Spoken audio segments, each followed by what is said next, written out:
guys probably going to use this or some part? Yeah, okay. Hi, everybody.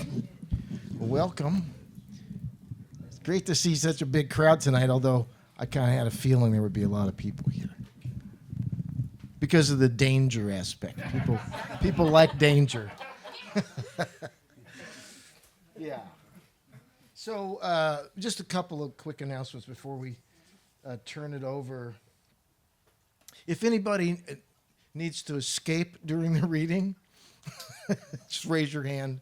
We'll help you out. Oh, people are already raising their hands. We are that scared. I know, you really are. Yeah. Okay, so a couple things. Next Monday, right? Next Monday, the 6th of October, we're having another book release celebrate. Well, not another. We're having a book release celebration for Women of a Golden State from Gunpowder Press. There's going to be, I think, like a bunch of contributors reading, including Susan Kelly DeWitt, who organized this thing, Stephanie Taylor, Susan Wooldridge, Janine Stevens, Diane Funston, Jennifer Pickering, Ann Conradson, and Doreen Byer. There are 175 contributors. We couldn't fit them all. We couldn't even get them all in the room. But so that's coming up. The other thing that's time sensitive is October 15th is the deadline for submissions for our new issue of New Rivers chapbook series. And this one, as you may know, is there's a contest attached to it. It was envisioned by our friend Al Cortez before he passed away. And so we picked up the project and ran with it. So there will be, it's open to 18 to 25-year-olds. There's a contest attached to it with two prizes, one for 100 and one for 50. What we did was we made the first place prize 50. The second place prize is 100. Tricky. Dangerous. Yeah. Yeah. So I think that's enough announcements for tonight. Oh, except we also have the following week, Brad Buchanan is going to be here with his novel, Ship's Mate. Spy's Mate, rather. So that'll be kind of fun to have a little fiction from a poet, because that never happens, does it? Yeah. Okay. I was hoping, for your sake, Molly, that maybe a little rain would fall before you got here and we could have a room full of petrichor. We didn't quite get there today. I don't know anybody who is excited about petrichor as much as I am, but you. I run outside, because you only get it. You don't get it every time. Right. You get it like when it's dry, and we'll talk about it later. I don't think people want to talk about it now. So what's going to happen is there's going to be 2 rounds from the poets tonight, 2 10-minute rounds, and then we'll take a break, and you should go and buy all the books on the table. Because we have a lot of money to raise just for Molly. She asked for a lot of money, and She did. She had a number. I know a number. Like who else? I know, right? Right out the door is what I'm thinking. Yeah. So I'll do some quick introductions. I think most of people know who you guys know who each other are, We do. and many people in the room know about you. But I'm going to do this anyway. Molly Fisk, among other things, edited California Fire and Water, a climate crisis anthology with a Poets Laureate Fellowship from the Academy of American Poets, author of The More Difficult Beauty, Listening to Winter, and 5 other volumes of radio commentary. Her new collection, Walking Wheel, comes out this spring in April, is it right? Yep. From Red Hen Press, so she'll be back, right, for Poetry Month? Yeah. She's recently received support from the National Endowment or she has received support from the National Endowment of the Arts, California Arts Council, and the Corporation for Public Broadcasting. Patricia Caspers is the founding editor-in-chief of West Trestle Review. She's the author of 3 full-length poetry collections, The Most Kissed Woman in the World, There Will Be Questions.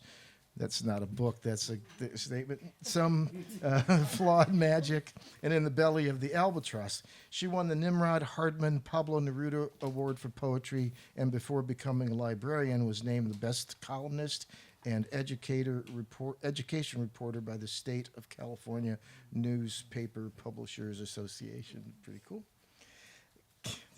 This is my favorite. Kim Shuck is a silly protein, a poet and the 7th Poet Laureate of San Francisco Emerita.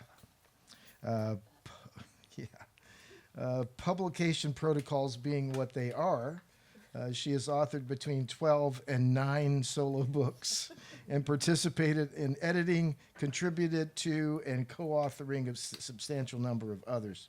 She was one of the inaugural National Poets Laureate, so honored by the Academy of American Poets. She is also friends with at least one raven. Her most recent book of poems is Pick a Garnet to Sleep In. Like that. Okay. Over the years, Moira Magneson has worked as a river guide, artist model, truck driver, television writer, editor, and community college writing instructor. A Northern California native. There you go. Yeah, right. She lives in the... I'll pay you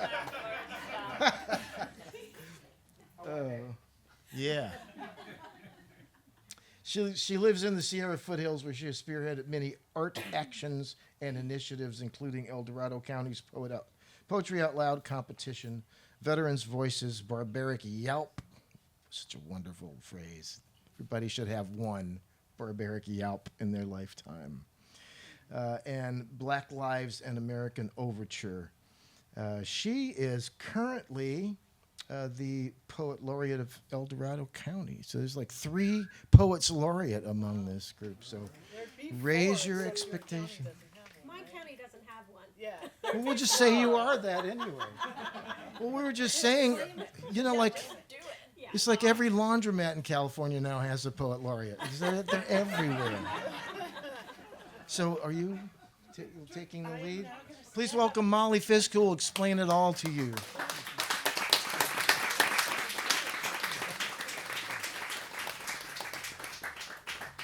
Woo, more people came in. Nice. So there's this whole thing about after a poem is read, do you clap or not clap? And I don't care. If you don't clap, first of all, you're repressing something. That's not good for you. But second of all, if you don't clap, then you hear the poems a little more smoothly, and it's a different kind of experience. Yeah. Now, certain people, hi, Julia. Certain people are going to clap, and certain people probably won't clap, and it's fine. You just can't get mad at each other. There's 4 of us, and we're each reading twice. That's 8 rounds of people. Maybe the poets themselves will have a preference, and they might tell you what it is. But as the general leader, I don't give a shit. So, do what you will. That's the dangerous part of this reading. You have to decide for yourself and then take the consequences. I wanted to read here, and I think I actually did, I don't remember who called who, but my book is coming out in April, and so I was planning readings, and Patrick said, oh, come on, do it now, and then do it later also. And I don't like to be lonely, so I asked 3 of my friends to come with me, who all knew each other in different iterations. I'm not going to tell you how. We're going to start out with Moira. Then we're going to have Tricia. Then we're going to have me, and then we're going to have Kim. And then the next round will be different. So don't get excited about knowing the pattern.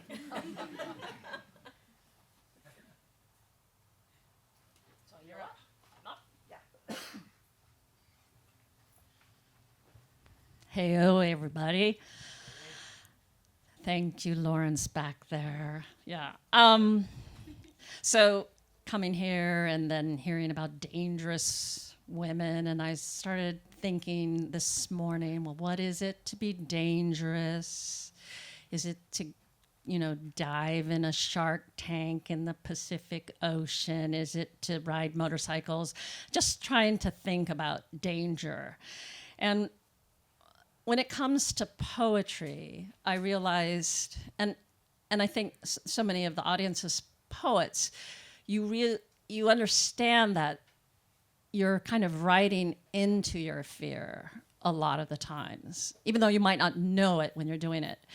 And so I was thinking about my poetry, and then I thought to present the poetry, that's a different kind of fear, because sometimes there's poems that I've never read before and that scare me to read. And so that's what I'm going to do tonight. Some of them, not all of them. And I know that some of you have probably heard these poems before, for which, I apologize for the redundancy. So my first poem tonight is called Curriculum Vitae. And this poem came about when I was interviewing for a full-time job at Sacramento City College, and about halfway through the interview, I realized, I'm not getting the job. They're not going to hire me. Fuck them. And so this poem, and I really loved my job, actually, at Sacramento City College. This poem, I left the interview and I said, they don't really know who I am. They're not going to hire me. They don't really know who I am. And so this poem is that, writing to that feeling. I have slept under overpasses, in graveyards, on the drunken night bus to Nepal. I have tricked psychiatrists, abandoned friends, even babies, as easily as changing clothes. I have hitchhiked from Idaho to Stockton wearing nearly nothing at all. I have leapt into a rolling boxcar, made a bed of pissy cardboard and lain on it. I have spun my Dodge Dart 360 degrees in rush hour traffic on the way to my lover, a married man. I have betrayed more women than men, even though more men than women have betrayed me. I was seam ripped by a man when I was 4. I've had a knife to my neck, negotiated for my life in the back seat of a big rig. I have stayed awake 3 days straight, jacked on speed, and seen my mind wander the world without me. I'm all that. So I sent that poem in after they didn't hire me. No, I did not do such a thing. Okay, next poem. I like this poem. You will too. You have to, because I have you here. Captive. Okay, this poem is called Hippopotamus, an inserted proposition. Actually, I read it once, and Lawrence filmed it, and it initially was an asserted proposition, but he wrote inserted, and I liked that better. So, Lawrence, I credit you with that title. And it's based on a conversation between the philosopher Wittgenstein and Bertrand Russell. They were having a conversation about existential things, and the epigraph is this conversation, a recounting of the conversation. And it begins, is there a rhinoceros in the room? One of the earliest encounters between Bertrand Russell and the young Ludwig Wittgenstein involved a discussion about whether there was a rhinoceros in their room. Apparently, when Wittgenstein refused to admit that it was certain that there was not a rhinoceros in the room, Russell half-jokingly looked underneath the desks to prove it, but to no avail. My German engineer, I think, is a fool, concluded Russell. He thinks nothing empirical is knowable. I asked him to admit that there was not a rhinoceros in the room, but he wouldn't. And this is kind of an Ars Poetica, a little bit about my feelings about poetry sometimes. Mud wallower, tusked herbivore, fierce creature of the occipital cranial, tramples of poem's ground of existence, big rump rubbing its margins. There, do you hear him?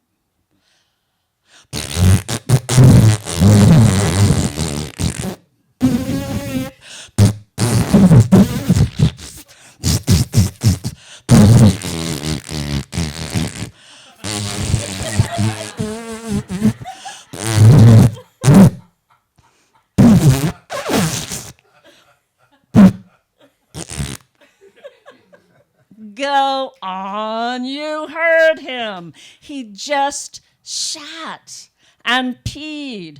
Now the poem is wet with hippopotamus. I tell you, there is only so much heft and weight a poem can take. A crown sonnet can house a hippo, but trust me, a villanelle, hell. Ah, aroma.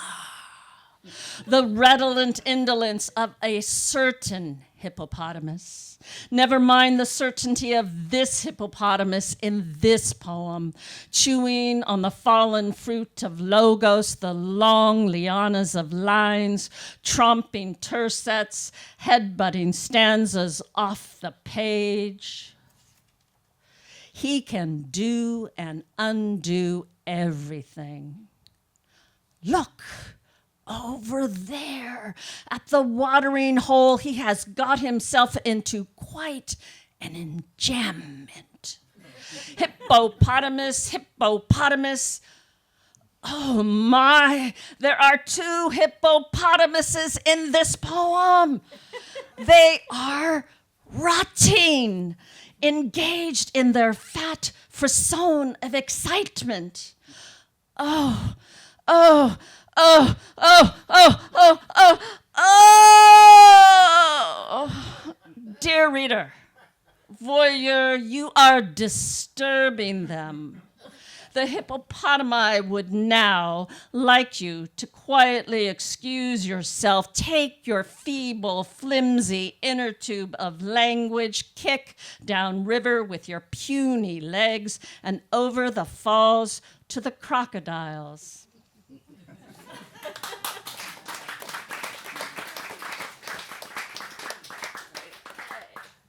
2 more shorter poems.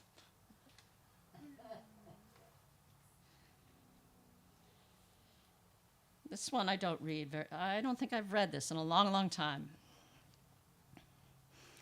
Perfect. It was Christmas. The dance of the sugar plum fairies played on the console. All around the room, I twirled in my pink tutu, dizzy with my own magnificence, until they took off my clothes, stuck me in her black leather riding boots, posed me for the camera. Smile, they said, as if you have a secret, as if you've done something bad. In the photograph, hands on hips, pelvis tipped, I might as well be a 4-year-old dominatrix. Boots riding the tops of my thighs, underscoring the thin seam of my vulva. I'm smiling, happy to make them happy at last. I liked how they gasped and giggled on the couch. Off stage, out of the picture, the neighbor waited. Finding me alone one afternoon, he pulled me into the alley, promising a surprise. He took everything off but my shoes. Then, in the way my father taught me to slip a black olive onto my thumb, he tried me on for size. That's a hard one. The whole book, In the Eye of the Elephant, is kind of hard, but there are some bright spots to it. You know, you might have to take a Xanax or something before you read it. Okay, last poem, Confession. This is the opening poem of the book. I am having an affair with a mule next door. Everything about him dazzles. Long black tail swishing his backside like a broom, scattering flies and dust.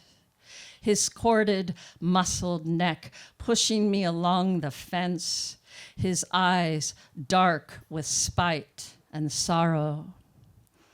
Early mornings before the light we rendezvous. I tramp the tall grass and thistle to the corner of our land where he greets me, gentle mouth nuzzling my sugared hand.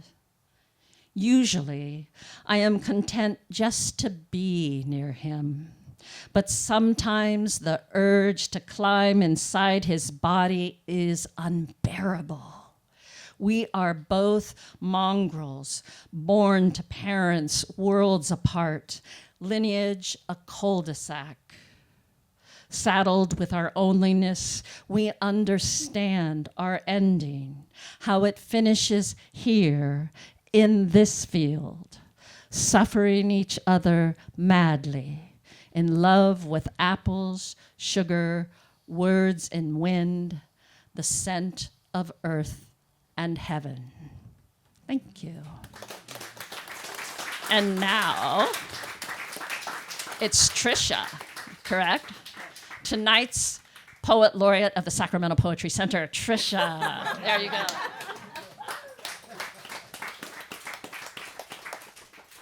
Hello. I can't believe I have to follow that fart. I need to write a poem with a giant raspberry in it, because that's really fun. So I thought I'd read a poem from each of my books. I didn't think about reading dangerous poems, but I did think everything I do is kind of dangerous because I'm super clumsy.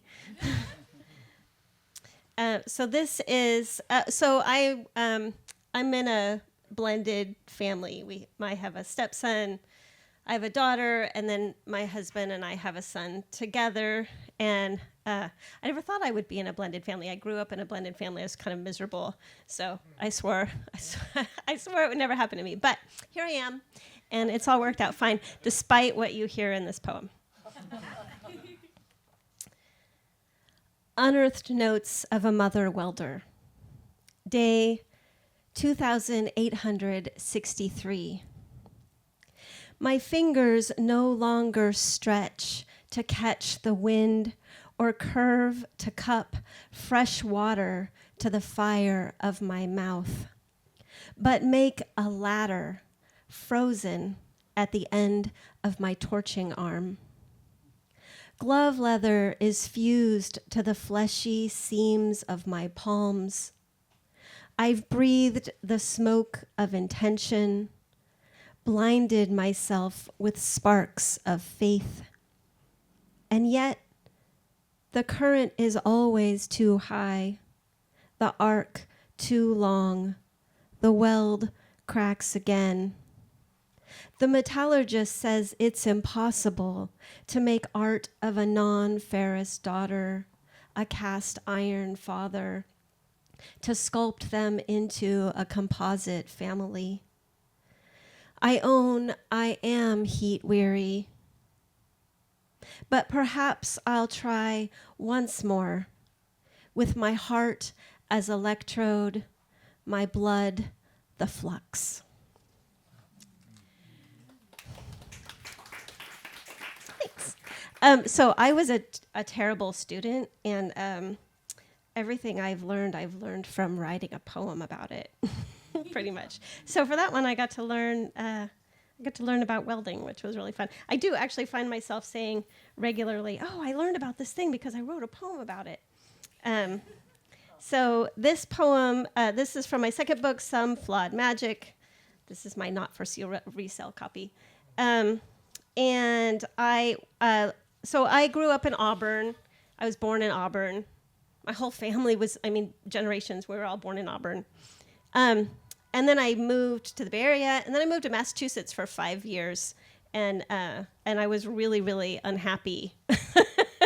But I wrote a book while I was unhappy, so that worked out. Anyway, I read a book of essays by E.B. White, and he lived in Maine, and I felt like this real kinship with him because it felt so much like what I was living in Massachusetts. And anyway, I wrote this poem about E.B. White. Ode to E.B., and it begins with an epigraph. Once in a while, something slips. One of the actors goes up in his lines, and the whole performance stumbles and halts. My pig simply failed to show up for a meal. 1. I think of you in the barn dark. For how many days?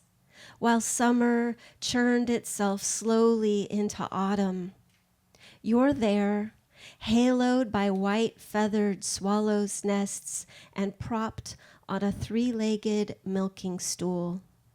A bottle of castor oil, an enema tube, and a pot-bellied doxy, your only companions, except for the pig, whose fine-haired back you scratch as you eye his irksome spots and inspect his leathered ears in the lantern light, listening for each breath. There, in the sawdust night, you know you can't save him. 2. After the farmer's burial, after you've seen how the wind moves the threadbare theater curtain between each life, you sit with your ink pot potions until, from the tinker and worry, you fashion yourself an elegant spider. 3. Like you, Elwyn, I sit in my windowless room each evening, trying my hand at some flawed magic, weaving another world in which the dead are not dead, but dancing.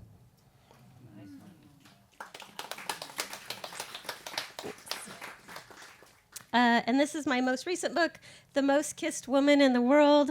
And maybe I'll read a poem where you find out who she is. It's not me. Spoiler alert, it's not me. Each poem in this book is a portrait of God, but I'm not Christian. I'm a Unitarian Universalist. I'm not Christian. And so I figured with this book I would just offend everybody. Maybe that's the danger. Portrait of God. Actually, this poem got me banned from a nunnery, just like last year. So, yeah. Portrait of God is this 12-year-old girl. God squirms against the scratch of an unnecessary bra. God rides her bicycle to the market, buys 50-cent chocolate bars and glass bottles of Coke. She bleeds, and it's not the red of ladybugs. God writes secret love letters on an old typewriter and hopes someone and no one will read them. God watches her grandmother die and doubts her own existence. God sleeps late. God writes poems about unicorns. God's brain is the heat and snap of a July sparkler at dusk. God is the night she ran away. God reads Judy Blume and doesn't get it. God nicks her ankle learning to shave. Her blood is the color of ladybugs and doesn't stop. God's brain prunes synapses like sucker cane from rootstock. When she's alone, God plays solitaire with a powdered deck, practices walking in heels, and wonders if she's beautiful. God is beautiful. God captures ladybugs in a jar of grass, stabs holes in the tin lid with a kitchen knife. All right. Thanks. I'll just read one more. Okay. I'm gonna read. Lately, my husband keeps appearing in my poems, and so he's sort of like, neither one of us want him there, but here we are. Portrait of God as my intention to write a poem about the day my love became a cyborg. Because it's so clever how each human is a steam engine, every cell a locked firebox that burns with the coal of glucose. Isn't this a terrific metaphor? The jailer pacing the raucous halls of our bodies with her jangling keys of insulin, how sometimes she unlocks every firebox at once and the pistons roar. And sometimes the skeleton keys scrape the lock but no longer fit. And what does a locomotive do when the coal car is overfull, when the coaling tower tumbles? But maybe the title of this poem should be "The Day the Industrial Revolution Kissed the Information Age Inside My Lover's Body," because of the small needle jabbed into the soft underside of my love's furred arm, and the microcomputer like a small, pale God wafer attached there. It's not more painful, he says, than a piece of gift wrap tape tugging at fine hairs. He waves the magic wand of his phone and presto, his sugar numbers appear. No more stab of fingers each morning, the odor of fresh blood mingling with the bitter scent of roasted coffee beans. I'm in love with a cyborg, I'd proclaim, and our bodies will barrel parallel tracks another 40 years, my love guarantees. But when I ask the oracle to bless our poem, again and again, she promises only 17. Thank you. All right. And it's Molly! Yay! Oh, and thank you. Thank you for having me. Thank you.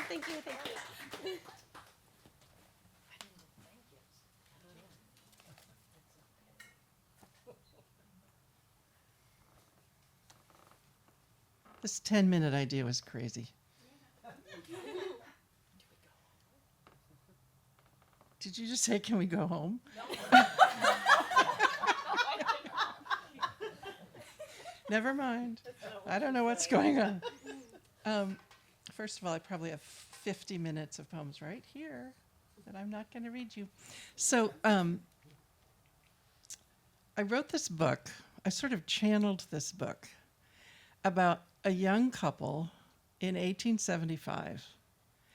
And it's possible I was read aloud the Laura Ingalls Wilder books too many times in a row because I'm the oldest child of 4. And so all 9 of them I got 4 times. It's not quite like that because there's some sex and there's childbirth and a little bit of mention of menstruation. I've been working on it for about 20 years, and it finally turned itself into a book of poems. It was a novel, and then first it was poems, then it was a novel, et cetera, et cetera. Anyway, Miles and Phoebe. And if you hear the name, oh, and there's 2 mules. One is named Bright, and one is named Lion. And those were mules in Maine that a friend of mine used to work with when he was 70 years younger than he is now. Black Creek. They are racing summer. He goes off at dawn into the trees, and his axe rings all day, felling the straight pines, limbing them up, chopping the waste into stove lengths and kindling.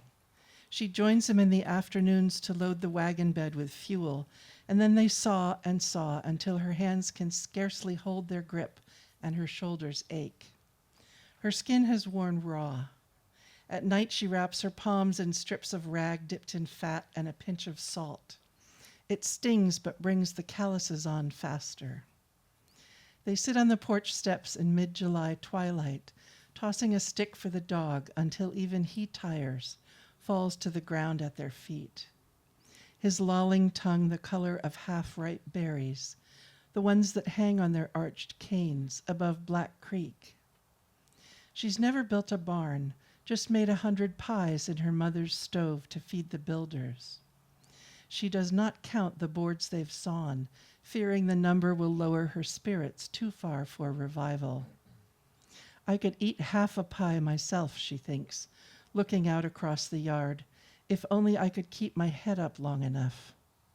He watches exhaustion overtake her, draws her head to his chest, and lets her sleep.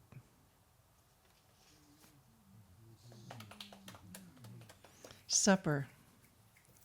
He sits on the bed to take his shoes off, watching her at the stove, a pinch of salt, a stir, the way her arms reach toward things with such confidence, gesture, second nature, or all nature, a heron plucking a fish out of the creek, fox leaping for his mouse. The slight sway of her hips, moving from stove to shelf to table, and how smoothly what she thinks of becomes true. She makes him feel enormous and clumsy, thick fingers at the laces, pulling socks over his ankles, flexing his toes. She's a finch to my ox, he thinks, although every inch of her is precious to him now. He best likes the small of her back, that curve as beautiful as any tool he's used, any first snow drifted over a fence of his childhood when snow was glory.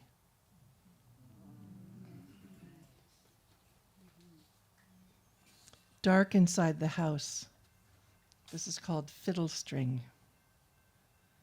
I love hearing that train thing. What's it? Dark inside the house, as black as the stovepipe's interior, and her eyes wide as though it were noon. Dark of the moon, no moving air at this hour, too early by far for birdsong.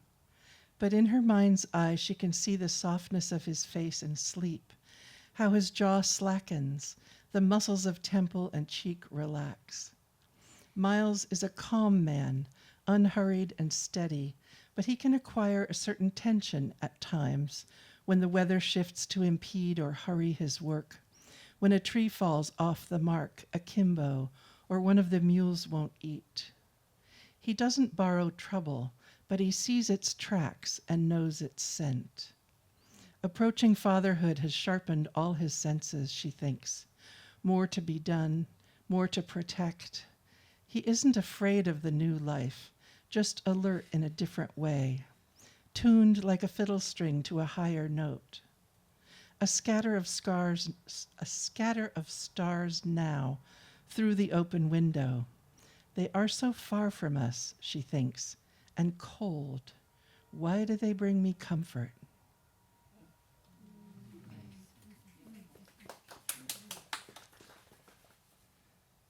As everyone knows. A morning in October and the sky such a rich blue, it catches her eye whenever she looks up. 2 pots boiling on the stove for their clothes, her petticoats already billowing on the line, a frigate's worth of sail. In a perfect world, she says aloud, though no one is there to listen, washing would only be necessary in October when the weather is perfect, cool enough to boil water indoors, the wind drying it all in mere minutes, but not so strong as to rip shirts from the line. We should petition for this amendment, I think. Her hand scrubbing the knees of his jeans against the washboard, a lingering cedar scent where he has knelt among the chips. He's finally making her shudders against the cold, and in the nick of time, too. Warm enough now to raise a sweat under her collar, but all week the cranes have been passing high above them in straggling V's, their haunting calls unlike any sound she's heard.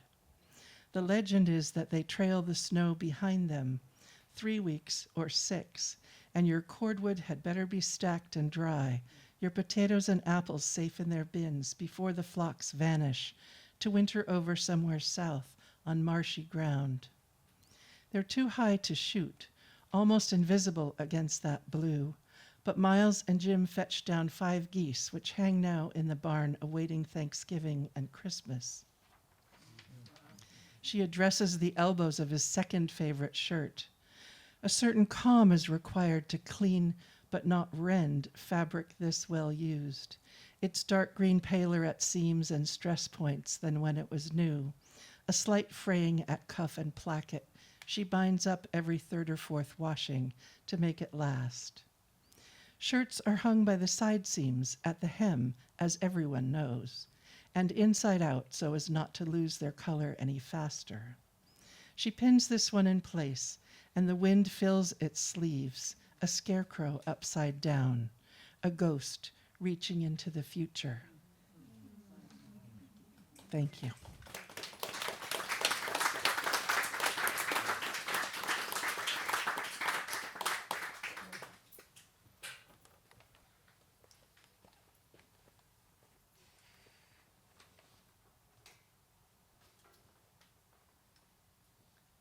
You just always the shortest one.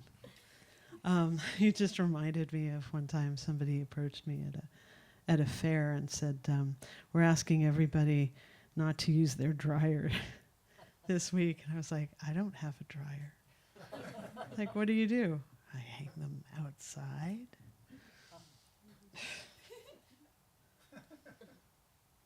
I was thinking about the concept of being dangerous. And I am generally considered dangerous. So people ask me how I'm doing, and I usually say, mostly harmless.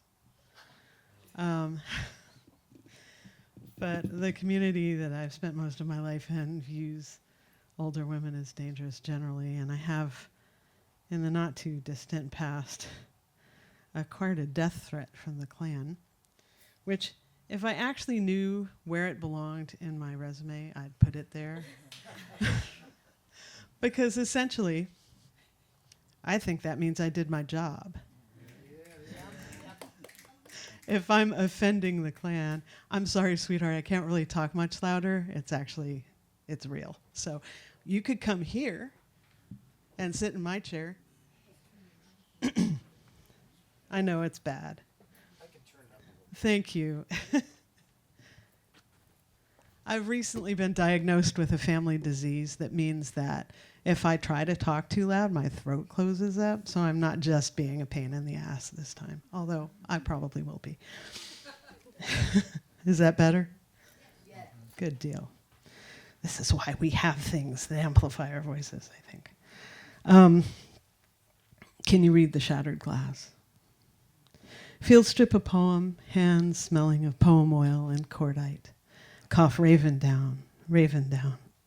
Emergency cloud formations, bookmark between handwritten spells. Can you read The Shattered Glass? a soothsayer's meditation in these parts, in these days. You might be randomly stopped and searched, palms and heart and surgical eye swabbed for poem residue, and they'll find it there. Clear as any other fortune, floating in blue liquid. Can you read the shattered glass, the shattered social contract, souvenir skin kept for best? Because the parasite is canny, because we're canny. Shoulders pressed against the piers of the overpass, letting poem vibrations pass through our flesh.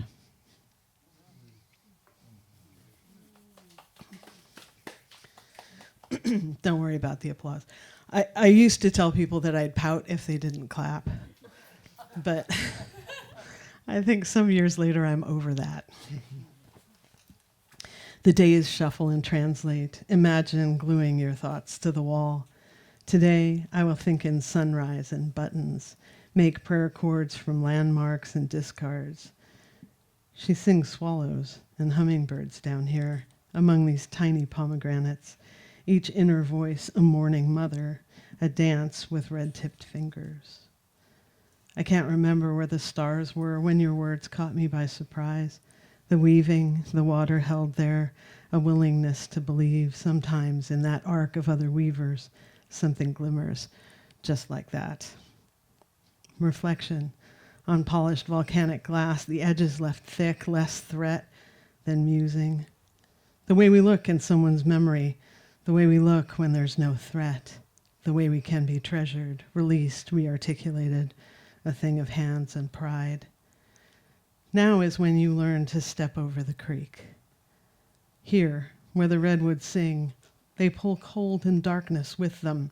The sometime crows, the feet on the path, so many have worn their favorite equations there. New moon in September, serpents, a couple of ghost frogs on the lip of a pond that plays hide and seek. We rock against the shore by song, by imagination, knowing she's there, knowing like a child that the water is there before the trust is broken. Watch the sky. It's a tradition at this time of year, a thing that could be crowbar or hot meal, but is most often hammer.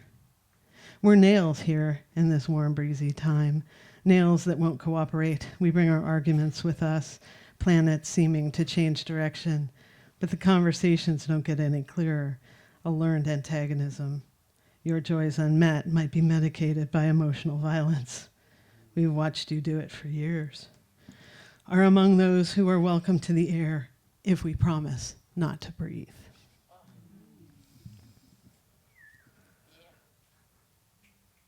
It's been a difficult couple years, yeah? We pull on the old stories like flannel and slippers, a hope that we carry in the blood and pockets, a particular wave of hair, a life lesson, a body shock. We sleep soundly in a permanent setting of the limbic system, what we are expected to accept, decorated in all of those charming cultural details. Children who were given to the forest know each other on sight. We've held hands in the dark, learned to love the bat chirp, frenzy in our teen years, left fingerprints on one another's skin, cherish each other's keening heartbeats. We hear them at distance. We are neither silent nor known, this resonant and numberless clan. Today it was clear, the next light shed, the warm light returning, the early communications from the utility company and the universe. Eventually, you leave some footprints. That's all walking on outside edges. We may be eventually a tracker, come to track, who will see beyond cloak or careful feet, your joys and pains, clear here in the September light. Thank you.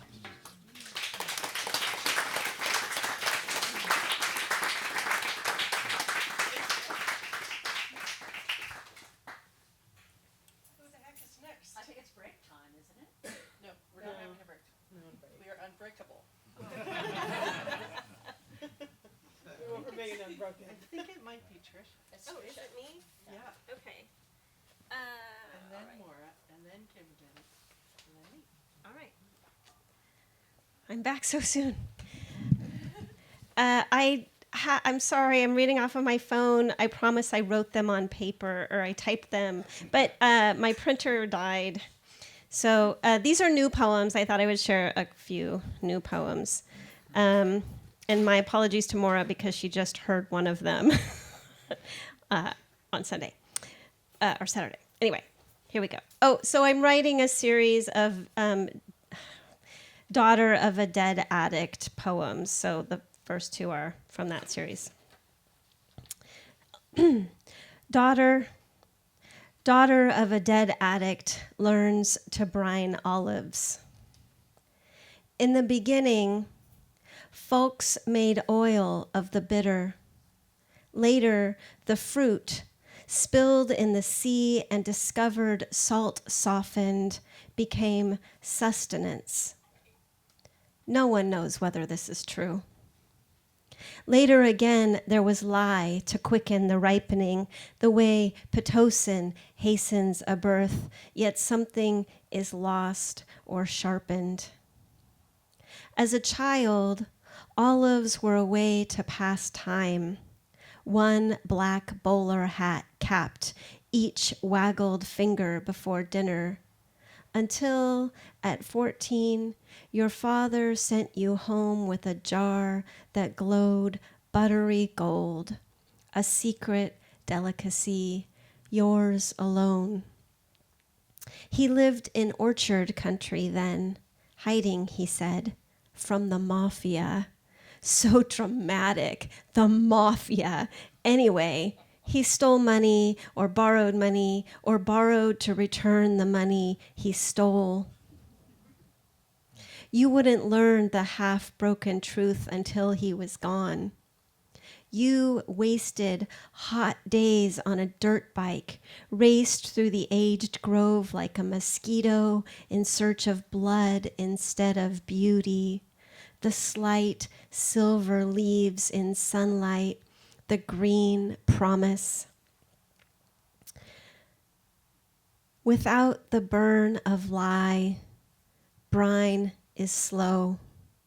The droops prone to mold, salt water in need of rinse, of replenishment. And you can't see him there in the pale yellow light of the morning kitchen, sober and attentive as he lifts the lid again, washes away the bite.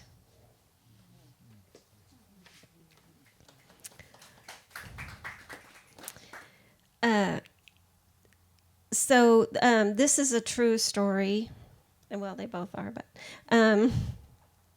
and I hope I don't offend anyone. But this is a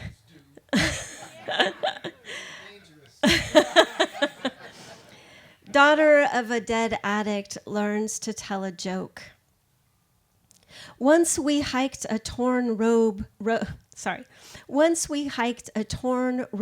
through loblollies, and you filmed my impression of a passing jeeper who informed us in his southern drawl that we could make it. How far is a yonder? You asked him, pan-faced. I admit I was proud to make the funniest man laugh. Which is why I want to tell you about the funeral director, his slow accent, how I had to explain twice that my hyphenated name did not make my husband my brother. The mortician called one day, alarmed because he said his daddy went down to the Piggly Wiggly and my payment wasn't there. I shit you not, I imagine you'd say, smacking whatever was closest. There was a lack of refrigeration in that small town morgue, and the funeral director suggested Pauper's Corner, where they bury the poor. I'd best send money soon. How you would guffaw, delight in this wolfish salesman, mock offer him a job selling slots instead of urns. I don't tell this story anymore, Dad, because no one laughs like you. And there's no version where you don't crash into that yonder.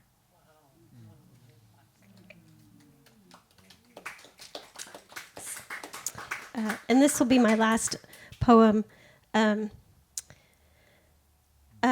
It's called Before the City of Marriage, Lonely Meadow, Tahoe National Forest. We drive a long rutted road too far, circle back, spot the dirt brown directional sign scratched and bullet holed, only the letters O and Y legible. We take the turn, park in a wide empty field surrounded by neatly arranged logs. You worry the stream is dry, but we smell the cologne of mud and hike a distance into the late summer meadow. We're careful of cow patties and horse apples, such delightful words for animal excrement. And the glass-winged crickets puff small yellow clouds at our feet. Everything in the meadow is tired and faded in pale greens and deep mustards, except for the every so often chalk white and glitter-flecked granite boulders dotting the grasses, except for the dragonflies skimming golden octagons through the air. Beyond the insects, a lush perimeter of conifers. I find a dab of shade near the limp husk of corn lilies beside a petite tributary where I sink on a cartoon towel, a remnant of parenthood, and open my journal. The sounds, a river of wind, chuckle of stream, clang of cowbells, like an invitation to the most sacred and whimsical sanctuary. Makers of the music bathe in forest dark, and I glimpse the occasional twitch of a long tail in shadow. So much stillness is uncomfortable after the week's race to work, through work, to finish chores, to swallow the switchblade of daily news. But here, I read a single honeybee as it collects resin from lodgepole pines. With a bit of spit, wax, and alchemy, the worker bees churn the resin to propolis, protection for the hive. Later, I will search the origin of the word propolis. Beyond the whistle of lemons willows, you are fish quiet as your line swims through the breeze and plunks in the deepest stretch of narrow water near the embankment where the brown trout sleep the afternoon. Once I cursed you for the compromise we made of home. Now you call me from across the swamp rushes where there never was a path. Come, come, you have to see. And I do. I see the tail of a swift fox as he slips into the brush, and I'm reminded of our silver-masked dachshund who's likely fallen asleep by the door, awaiting our return. Thank you.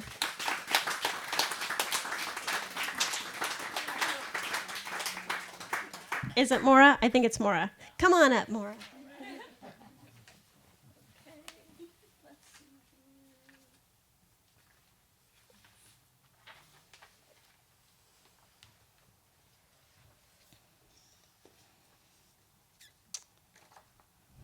Okay, I'm going to read two poems not in the book.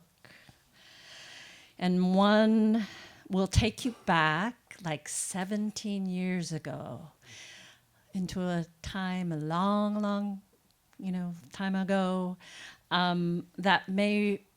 it's like echoes of this time. And it's like 2008, probably, maybe 2007, when WikiLeaks enters our consciousness and we hear all about Edward Snowden and we are in the thick of the Iraq War.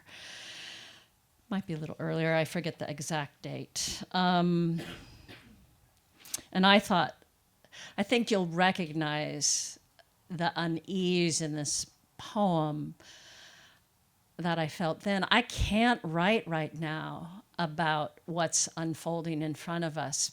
I try as I might. There is such a huge resistance. And if you guys have any tips or suggestions, I would love to hear about how you do tackle this time. But then I could write, I think. So this is called, oh yes, and it was, Google Earth was new to us. It was like, wow, this is an amazing thing. Now it's old hat, but then it was my office mate, Ginny McReynolds, told me about it, and I was just so excited. And so this poem kind of departs from that moment of discovering what Google Earth was. So it's titled Google Earth, and it has an epigraph. I watched NSA tracking people's internet activities as they typed. Edward Snowden. I hear on NPR that gas flares in Nigeria can be seen from space. All you need to do is Google Earth. And so I do, but can only see ocean and landmass. It's hard to tell the difference between a gas flare and city lights. Nonetheless, curiosity piqued, I Google Crawford, Texas, George Bush's ranch. And from way up here in the ionosphere, where satellites fly across the sky like skipping stones, I sail across Earth like a kite tail before falling suddenly, perilously through the clouds, as if Earth were drawing aside her petticoats, letting me gaze at her beautiful blue curvature, and were dropping down, down, down, but then stop. We can go no further. I see nothing of Crawford except a brown sludge, a blur, something like sewage swill. Intrigued, undaunted, I Google on to my own address in the Sierra foothills, and abracadabra, I'm sucked up by some kind of water spout. Zoom, I'm swinging giddily across the continent so fast I can feel the G-forces tug at my face, and then we're careening down again like a Mars probe, and I can see the snowy scoliosis of the Sierra, green forests and valleys, rivers tumbling through granite. The picture focuses further. I see Pacific House, Pollock Pines, Camino apple orchards, the bell tower, Big Cut, the long snake of my street, Coon Hollow, unfurling. Oh, the miracle of technology.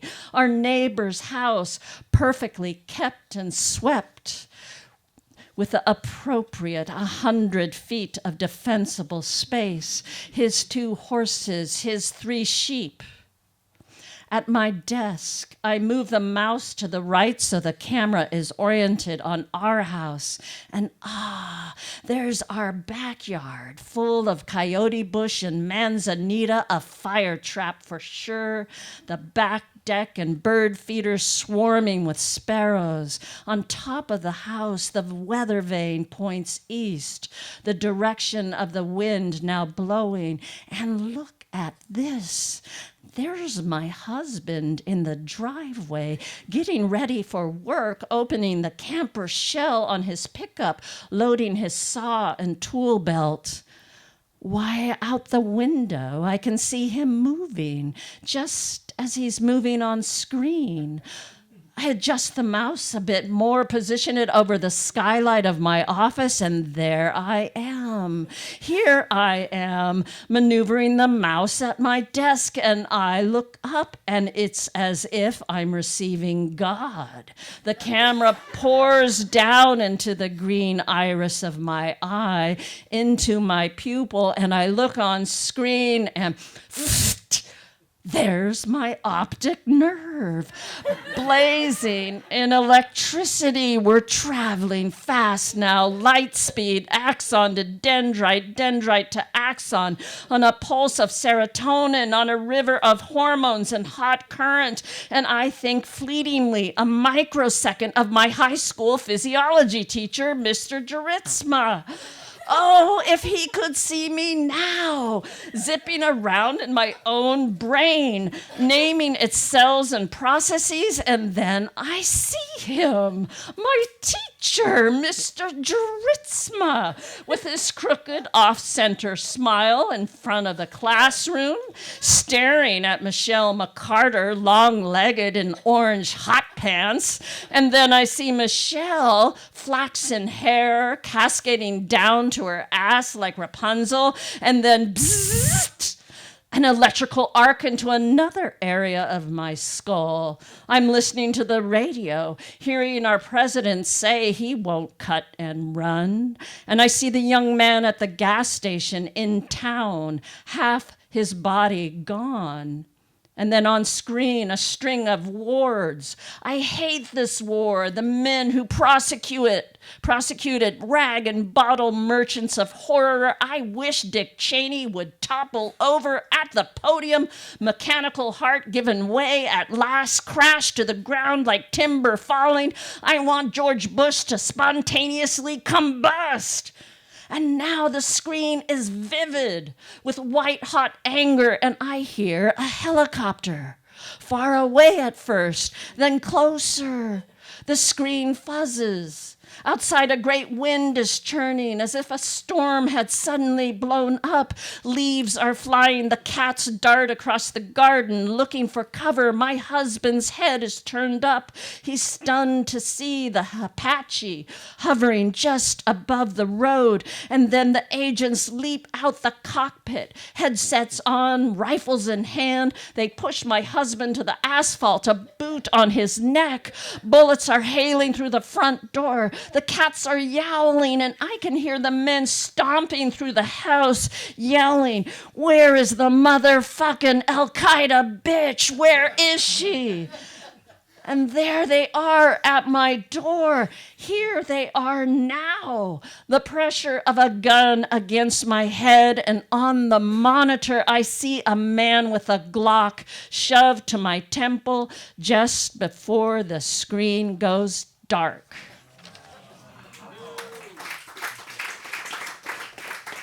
That was my protest poem. And, I felt nervous about that poem. Because maybe you couldn't say those things, obviously. But now it's even worse about what you can say and not say. And that's why we need poets. We need every single poet in this room to just use their power of their voice. That's one of the ways we're going to get through this, with using art, I think, with art. This poem is in memory of my niece, Moira Magneson. It's called After Reading the Coroner's Report. I wanted to be the wind, swooping underneath the harbor freeway and feeling its way to West 118th Place, that warm June morning, the pandemic full steam ahead. I wanted to find her first, to approach her as she lay prone on the earth, head pointed south, feet pointed north, death's cardinal directions, dressed only in her skirt, elbows bent, hands under her torso, a last prayer. I wanted to caress her body one more time, move along her legs, lightly touch the bruises above her knees, left hip, thighs, the bluing blossoms on her abdomen and breasts. I wanted to bless. I wanted to be the wind tracing the ligature furrow, splitting her neck, kiss the contusions on her cheeks, jaw, and nose. I wanted to close her lids over the dulled brown velvet of her eyes so she was simply sleeping. I wanted to kick up dust. I wanted to whirlwind, to lift her up, swirl her away at the speed of light, crash through sound, defy force and time, clock back the hours and days, re-spool the bobbin so she never met the man in the 7th Street bus terminal who jacked her up on meth and passed her on to the others, so that she never stepped off the bus, never stepped on, never purchased the ticket from Arcata to Twin Falls or placed the call, never left.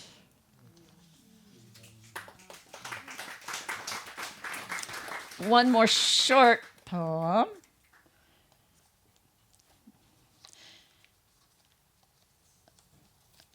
This poem is a happy poem. So, and it's about a dog, and dogs are good, just undeniably good. And it's for a dog called Creek, who belonged to my sister-in-law. It's called This Hound. Wherever scent blows, this hound goes. Flop-eared mutt, 3 times snake-bit, bound by the black, wet leather of his nose. He trots the trail happily, lapping the green hills over and back again. Oh, to be this dog, pissing and crapping, drinking in the trough of wind, coyote scat, deer fur snagged on outcrop rock, pine duff, the frag and slough of possum skin, the bear's bleached bones musky underneath of river stone, the swoon of smells his canine art, rotting awful the pleasure of his days.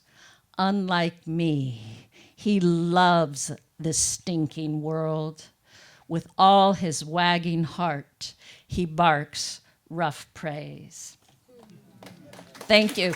And thank you, Patrick and the Poetry Center and everybody in the audience.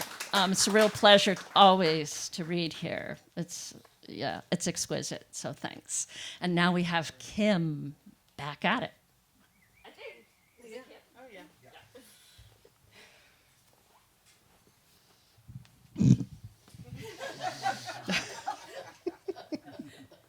So, for those who don't know, Tongo Eisen-Martin was the Poet Laureate of San Francisco after me, and he is, enormously tall.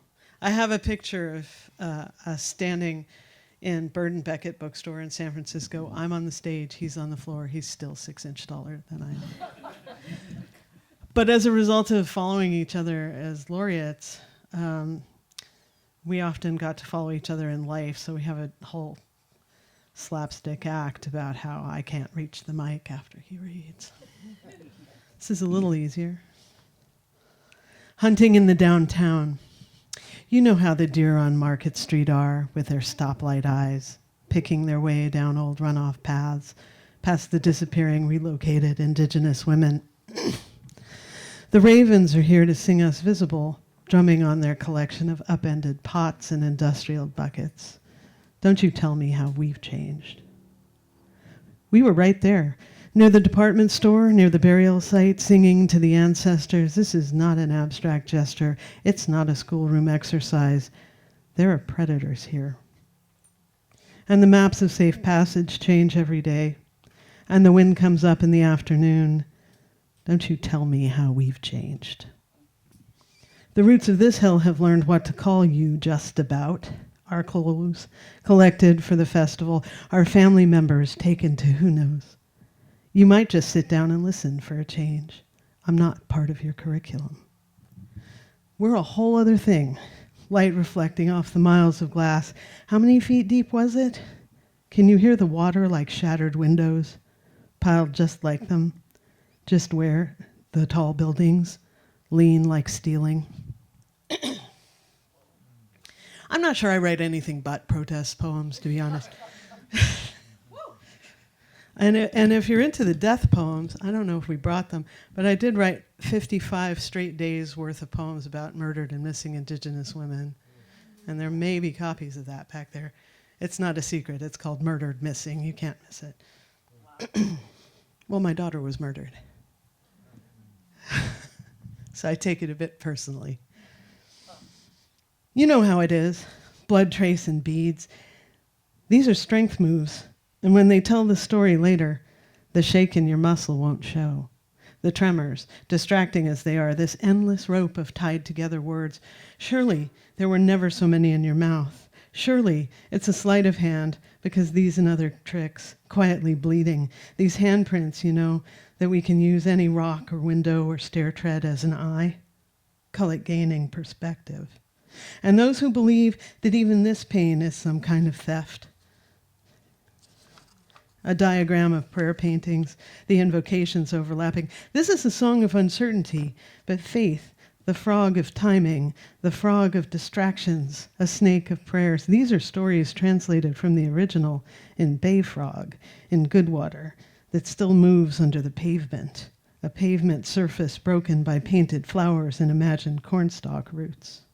Hummingbird, still there on the power lines, watching me through the window, watching me perform for a video conference, wing twitch and kiss cry. She sips water from the fern tree, and how imported am I, with tea and chocolate, a bag of veggies over one shoulder, riding imaginary rails, bound for home, right?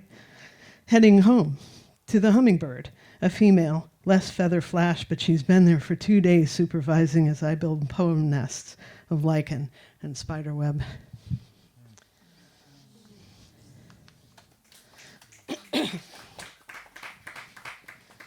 It's too bright in this place for poems. But after dark, the LED streetlights don't hit the pavement, and we can whisper our part-time realities to the raccoons and the mosquitoes when malice shattered and sent shards of unease just everywhere. Sing me your songs, misunderstood neighbor, and hear mine. It's too bright here some days, the reflection off the fog, the glass windows downtown, the visible bone reflecting indifference.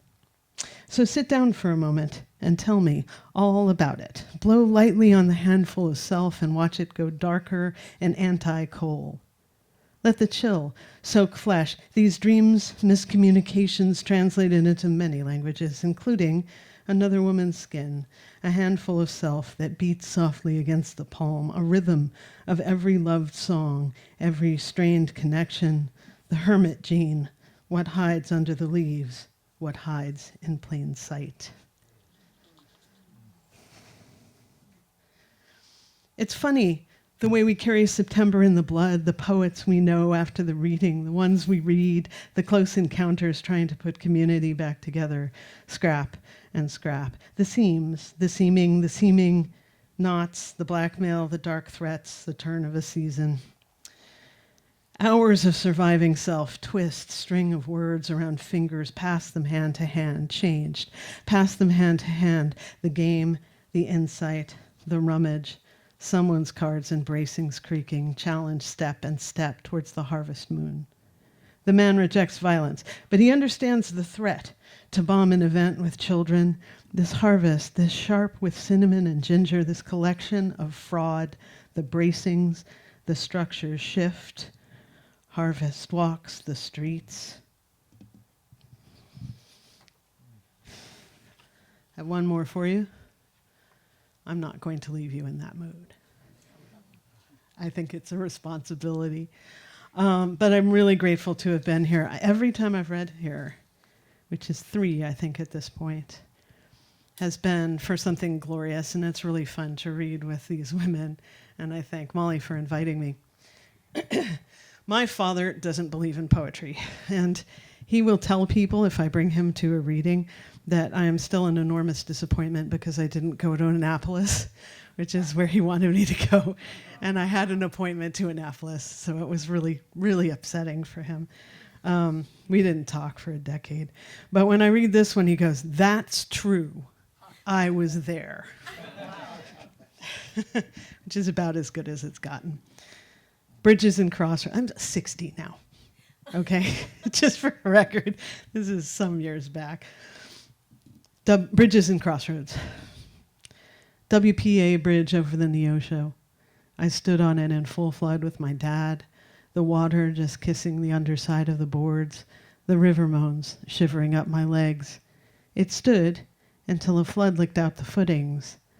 They replaced it, but when I dreamed the Neosho, the old bridge is there. They took the zinc out until they hit the daylight of 3rd Street.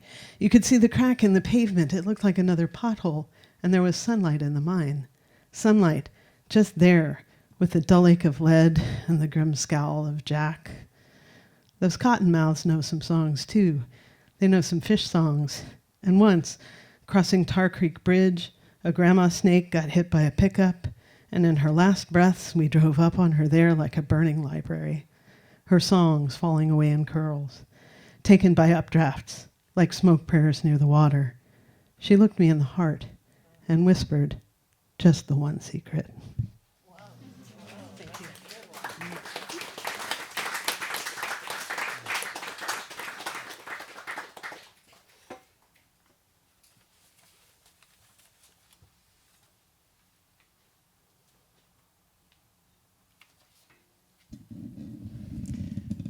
My most dangerous trait is bringing people together to read poems to you.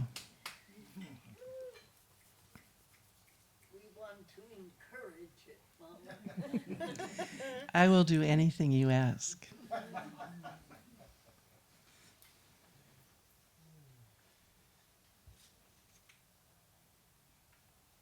As if it weren't enough to bear the world's dark cloak, the inhumanity of man which knows no limit, 30-foot-high flash-flooded rivers, the charred acres lit by wind and lightning, or cigarette butts cheerfully tossed out speeding car windows at midnight. We can't escape our own shallow thinking. Who has wretched taste in evening wear, or too many tattoos? Who exudes the rank smell of weed through his pores in the 9-item quicklime? Jesus, it's bad. Worth masking up again even if you aren't afraid of COVID the way you should be.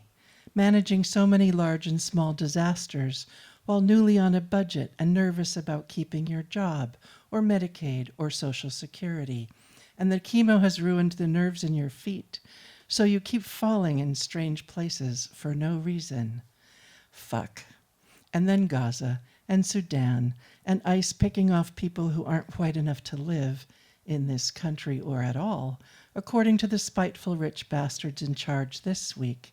I am so furious and sorry, and don't think writing poetry does much good unless you accidentally hit the bullseye, sweet spot, of something obvious but deep that has never been said, or not recently, not in today's language, somehow blending hope and humor in a salve to smear over this seeping wound we all have. A little respite. Other than that, it's just line after line of ordinary frustration.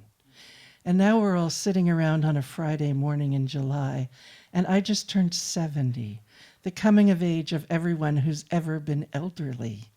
I mean, really, what the fuck?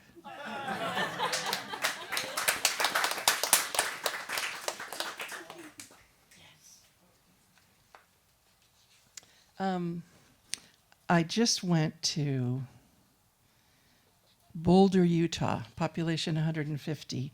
148 of them are Mormon. And the other two run a restaurant that I really love and go visit, and I'm their poet laureate.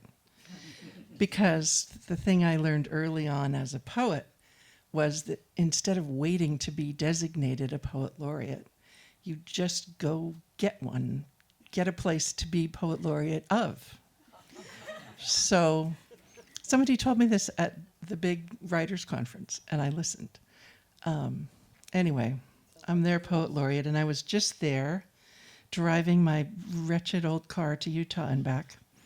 And I wrote them, since I am their poet laureate, I thought I should write them a poem, and this is it. It's called Salvation Menu. A biscuit with specks of black pepper, warm beets and cool plums together under shaved fennel. Maybe you think food is only fuel, as simple as shoveling coal into the maw of a steamboat's engine, filling the broodmare's trough with hay. This isn't wrong, but it misses so much. Trout over steaming jasmine rice, crisp fried skin, the rosy flesh, a roasted red pepper sauce swirled to coat the hollow core lengths of spaghetti, garnished with breakfast radish, its sweet hot circles magenta and white, broccolini, grilled onions.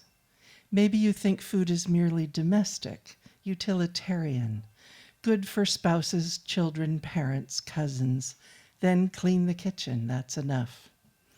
But no, there are places where sweet corn and meatloaf are solace, comfort, illumination, where flavor equals amazement, beauty, the whole an oasis, a haven, a life where hands do the work of love, and plates are offered to everyone, spring into summer, to fall, where the egg white in a blackberry sour comes from a chicken you may someday meet.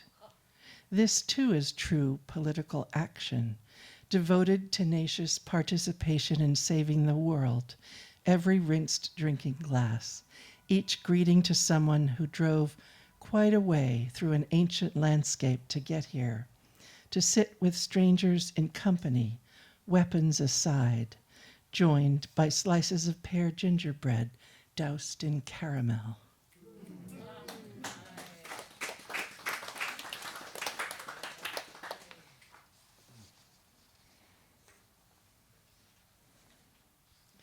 Farmer's Market. Yesterday I was so lonely I could barely walk. My friend being mobbed by her grandchildren as we made our way past the farmer's market's delicata squashes, the last tomatoes. I couldn't think what to buy. Came home with nothing but sweet peppers, myriad colors in a single flavor, an elusive, solitary note. I watched her lay her cheek against the downy faces, saying, "Love, love, love, love," and would have wept except I'm dry of tears. I love how she loves them, and that she has them. I love them all from my arm's length distance, half familiar grandmother's friend with a laughing eye, glasses one might want to pluck from the top of her head. All that touch, that flesh, the body heat, fingers woven together. I am starving.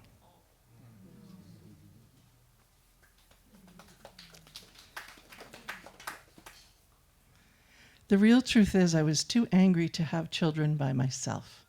I couldn't do it to either of us, and all but one of the men I loved, 8 of them, each had kids after me with the next woman. It got to be ridiculous how quickly they settled down. This is me making things up. Not the speed, they were fast, but the relaxing into what I assumed were blissful partnerships. I didn't know yet I'd been raped in childhood by the dad I loved and was too attached to.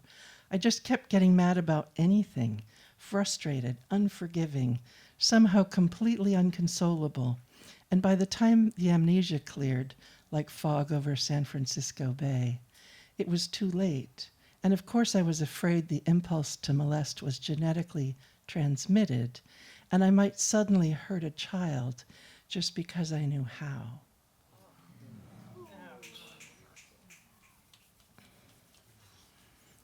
Sensate.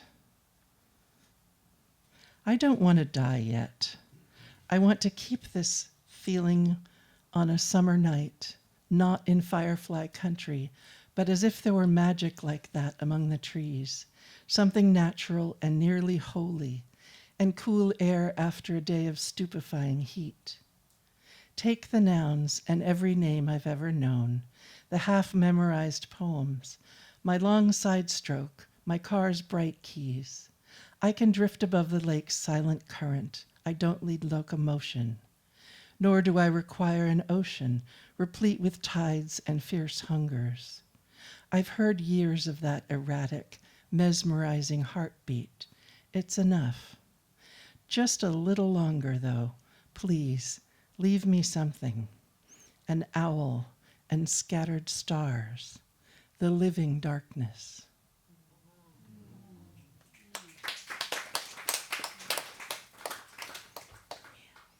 Thanks, gang.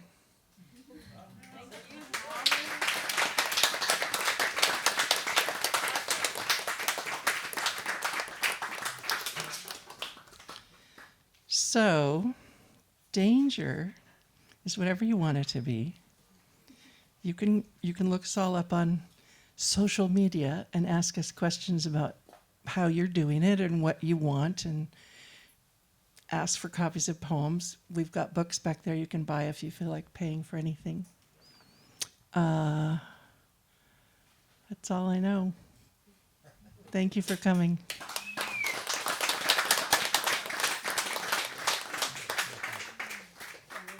What do you say?